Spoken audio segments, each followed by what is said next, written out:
SRSP కాలువ మరమ్మతు పనులు చేపట్టి కెపాసిటీ పెంచాలని జగిత్యాల ఎమ్మెల్యే సంజయ్ కుమార్ మంత్రులను కోరారు. రోలవాగు ప్రాజెక్టు పనులు నత్తనడకన నడుస్తున్నాయని తెలిపారు. ఇందిరమ్మ ఇండ్ల పంపిణీ విషయంలో జగిత్యాల జిల్లా రాజకీయాల వల్ల ఆలస్యమవుతోందన్నారు. అటవీ ప్రాంతంలో ఇందిరమ్మ ఇండ్ల నిర్మాణంలో ఇబ్బందులు లేకుండా రాష్ట్ర ప్రభుత్వం చూడాలని కోరారు. ఉమ్మడి కరీంనగర్ జిల్లా స్థాయి సమీక్ష సమావేశంలో ఎమ్మెల్యే సంజయ్ ఈ కామెంట్స్ చేశారు. కొంచెం మీకు తెలిసిగా జగిత్యాల రాజకీయంగా కొంత డిలే అయింది.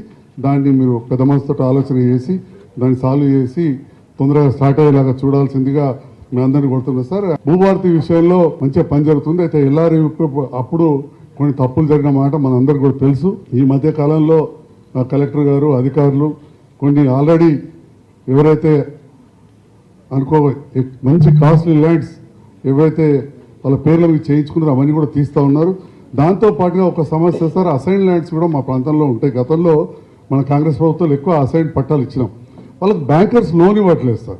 మరి అగ్రికల్చర్ సీజన్కి ప్రిపేర్ అవుతున్నాం కాబట్టి ఈ కమింగ్ అగ్రికల్చర్ సీజన్లో తప్పకుండా వాళ్ళకు బ్యాంకర్స్ లోన్ ఇచ్చే విధంగా, అది కేటీసీసీ కావచ్చు, నేషనలైజ్డ్ బ్యాంక్స్ కావచ్చు, లోన్స్ ఇచ్చే విధంగా చూడాలి. చాలా ముఖ్యంగా అటవీ ప్రాంతాలు ఉన్నాయి సార్, ఇవి కూడా చూడాలని చెప్పి కూడా మిమ్మల్ని కోరుతూ, మరి దీంతో పాటుగా అటవీ ప్రాంతం ఉంటుంది మా దగ్గర.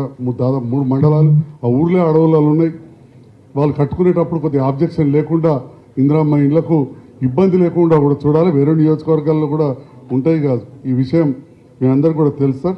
సో ఇంతతో ఈ ముఖ్యంగా సివిల్ సప్లైస్కి వచ్చేసరికి రైతులు అందరూ కూడా ఈ ప్రభుత్వాన్ని అప్రిషియేట్ చేస్తున్నారు సార్. ఎందుకంటే గతంలో చాలా ప్రాబ్లం అయిన విషయం తెలుసు. సో గతంలో నేను ఆ ప్రభుత్వంతో కలిసి పనిచేసా కాబట్టి వాగు దాటినాక తెప్పదలిగేసినట్టు అనవసరంగా దాని గురించి పోకుండా ఈ ప్రభుత్వంలో మంచిగా ధాన్యం సేకరణ అవుతుందని చెప్పి అప్రిషియేట్ చేస్తున్నారు. అదేవిధంగా డబ్బులు కూడా త్వరగా వస్తున్నాయని చెప్తున్నారు. కానీ కాలమే ముందడికి వచ్చేసింది.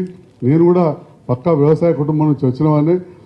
రోహిణి రాకముందే వర్షాలు పడడం అనేది కొంత ధాన్య సేకరణ ఇబ్బంది. అధికారులు చాలా, కలెక్టర్ గారు, అడిషనల్ కలెక్టర్ అందరూ కూడా పనిచేసారు. ఒక్క మండలంలో ఎట్లయితే ఇంతకుముందు స్టేజ్ 1 స్టేజ్ 2 అన్నట్టు మా బీర్పూర్ మండలంకు కొద్దిగా వాటర్ లేట్గా పోతుంది, లేట్గా పంటలు వేస్తారు.